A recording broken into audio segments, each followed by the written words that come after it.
kind of want to get into the trade exception.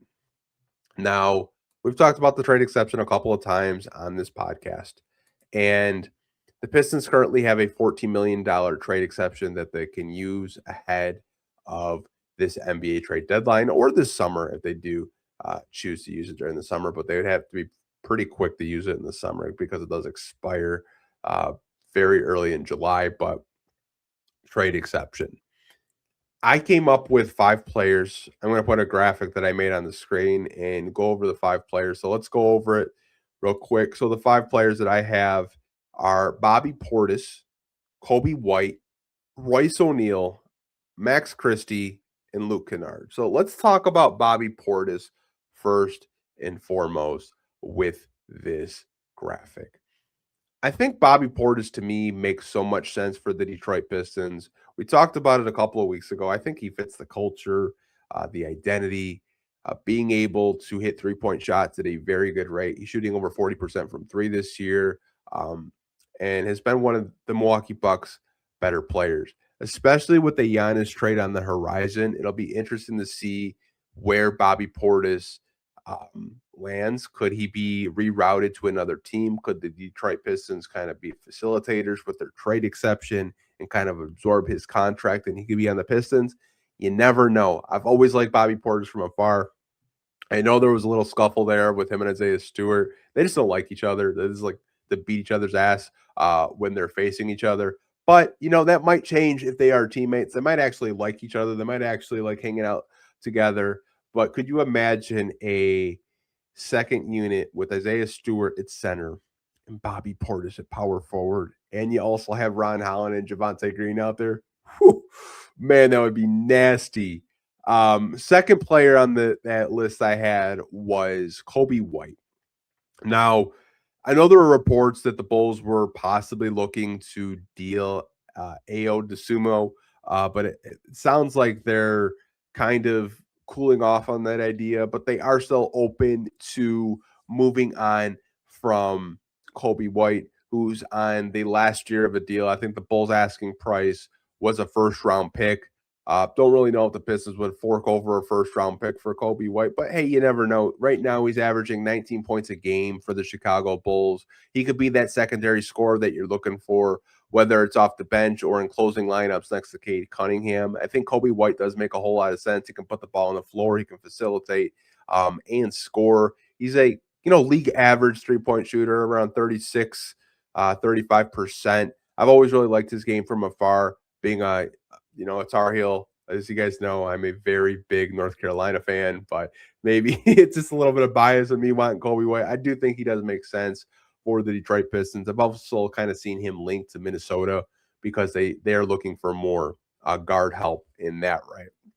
Now, a player that I had number 3, we actually just saw recently when we played the Phoenix Suns, Royce O'Neal.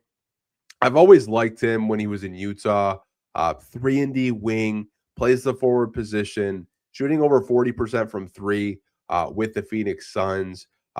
I think he also fits the culture with the Detroit Pistons. His tough-minded defensively could back up Tobias Harris. He would be another good option for the Detroit Pistons if they're looking for a guy that can knock down 3-point shots, defend, grab rebounds, dive for loose balls. I think Royce O'Neal makes a whole lot of sense. It just really depends if Phoenix is really willing to move on from Royce O'Neal. This is the season they're having right now. I think they just got their 30th win of the season. They just beat the Cavs and the Pistons in back-to-back games, so they're doing really well with Dylan Brooks and Devin Booker and all those guys. They're going to be a very tough first-round matchup in the Western Conference, but don't really know if Phoenix is willing to move on from Royce O'Neal, but hey, you never really know as we do get closer to the trading deadline. Number 4 is more of a wish list for me, Max Christie from Dallas, former Michigan State Spartan. He's just having such a great season.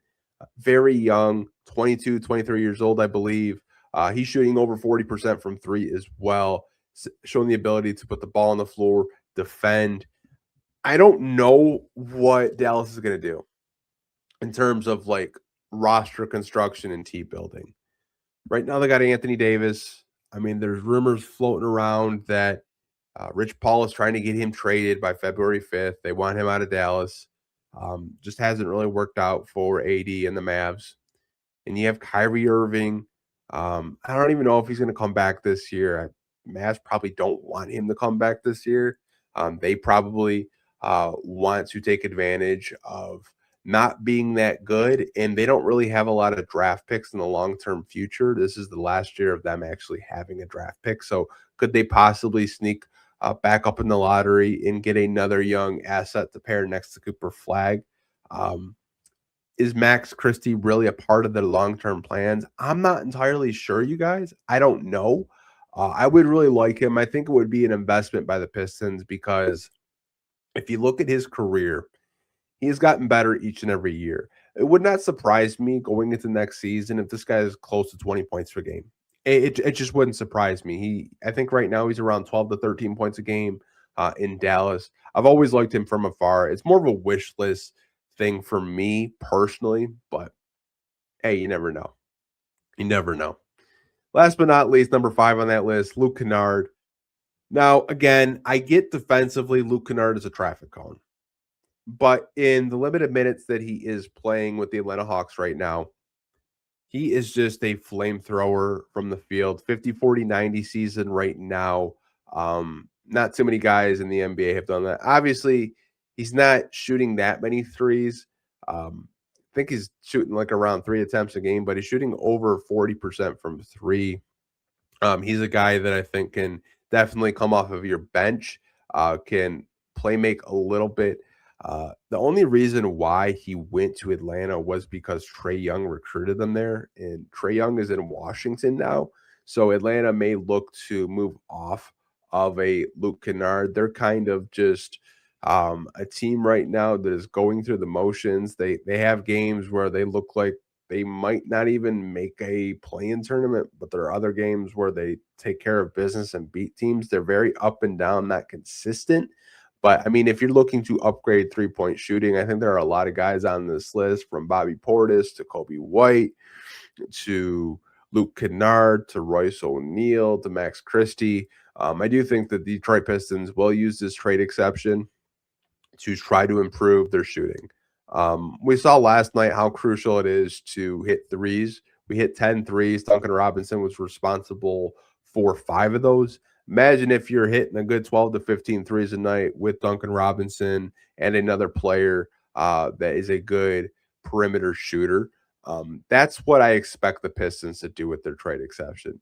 Look to see what's out there. Look to see if there are other teams that need help facilitating a trade, and you can absorb that $14 million of trade exception to try to add another three-point specialist or a playmaker, maybe both. You never know.